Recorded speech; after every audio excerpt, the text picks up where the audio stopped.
Hey guys, this is Matt with KMB Reptiles. Just want to do a quick intro video to the channel. That way you guys can know a little bit about who we are and what we're working with before we get into the videos of the animals themselves. KMB is comprised of Kaylee and Matt Burton. Kaylee and I met when we were in school. We went to the University of Cincinnati. I was the one who grew up with the fascination of reptiles. From the time I was 3 or 4, I was obsessed with dinosaurs. And that quickly evolved into wanting pet reptiles. I believe I was probably 7 or 8, and I was really wanting a lizard. We went to the pet store after a little bit of compromise with mom, trying to convince her to let me get a pet lizard.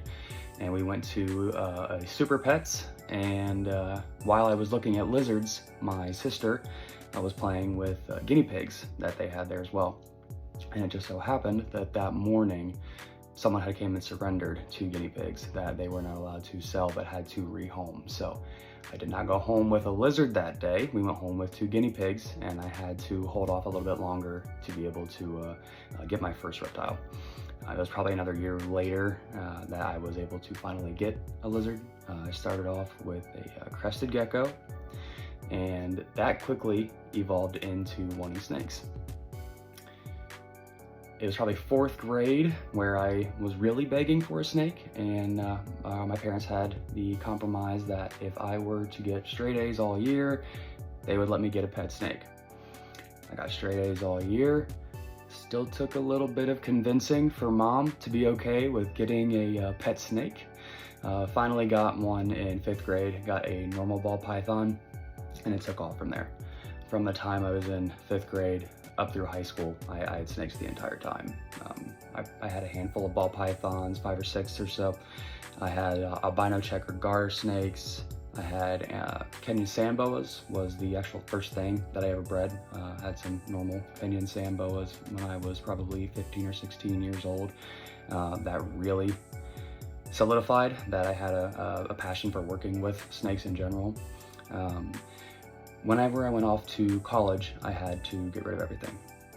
So all of my ball pythons, all of the sand boas, had a Hog Island boa, probably one of my favorite snakes I've ever had. Unfortunately had to let all of those go so that I could go off to college because I had nowhere that I could keep those. And my mom did not want them in the house without me there taking care of them.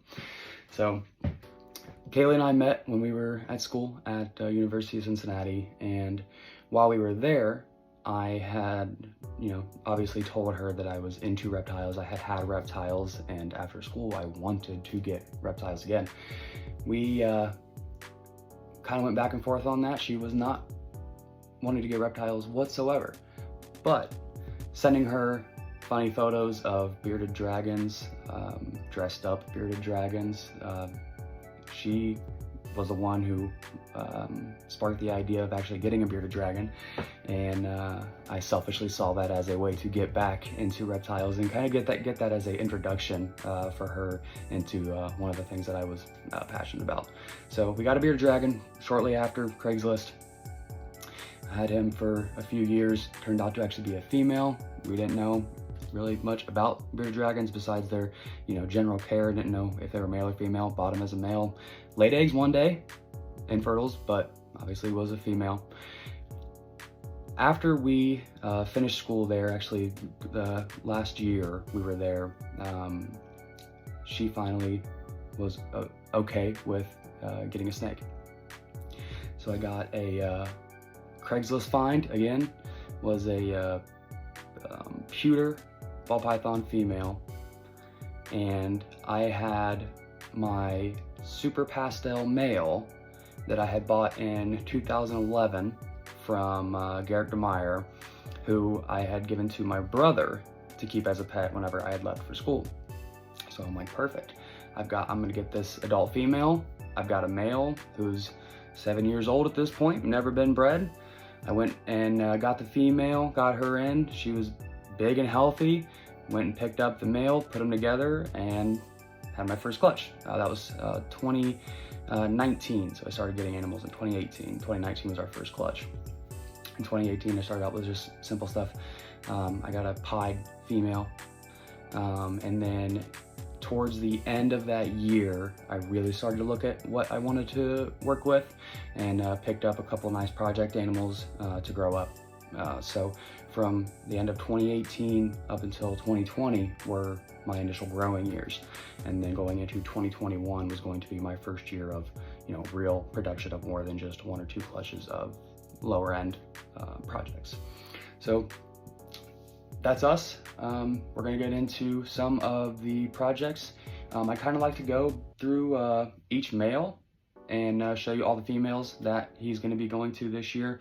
We'll check out the hog nose. We'll go through some of the holdbacks. We'll go through some of the production that we've had, and then we'll show you guys everything that goes on around here. Tag along. If you guys have anything you want to see, let me know. But we'll go through and start checking everything out. So follow up on the next videos. You guys have a good day.